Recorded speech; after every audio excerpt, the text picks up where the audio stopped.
রাজ্য সরকার বারবার চাইছে আইএসএফ ঘরে ঢুকে যাক।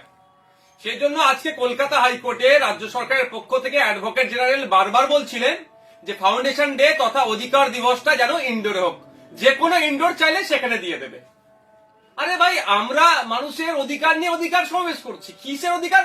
যেভাবে কেন্দ্র সরকার কালা বিল অ্যামেন্ডমেন্ট আছে, ওয়াকফ সম্পত্তি দখল করে নেওয়ার চেষ্টা করছে, কেন্দ্র সরকারের এই অ্যামেন্ডমেন্টের বিরুদ্ধে আমরা অধিকার সমাবেশ করছি।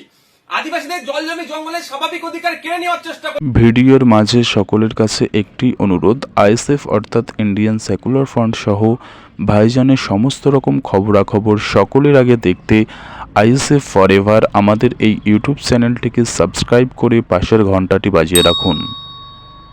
কেন্দ্র সরকার তার বিরুদ্ধে বলছি আমরা। নিত্য প্রয়োজনীয় জিনিসের দাম বেড়ে যাচ্ছে, সেগুলোকে কমানোর কথার জন্য অধিকার সমাবেশ ছিল। জাতভিত্তিক জনগণনার জন্য অধিকার সমাবেশ ছিল।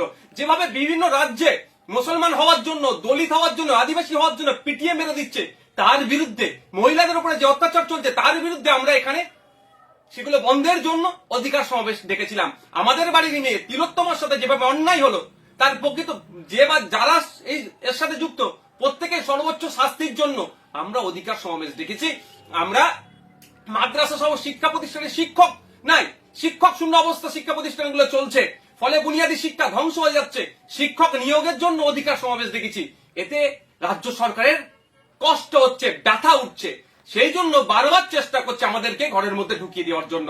আজকে কলকাতা হাইকোর্টে আমাদের পক্ষ থেকে যিনি আইনজীবী ছিলেন শামীম ফিরদৌস সাহেব সম্মানীয় বিচারপতিকে এই বিষয়গুলো তুলে ধরেছেন এবং বিচারপতির আমাদের পক্ষেই আমি মনে করছি রায় এসেছে।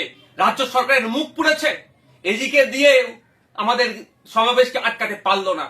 আমাদের ওখানেই শহীদ মিনার চত্বরে বেলা 12টা থেকে আগামীকাল সমাবেশ হচ্ছে, সেটা কলকাতা হাইকোর্টের রায়কে মান্যতা দিয়ে আমরা করব।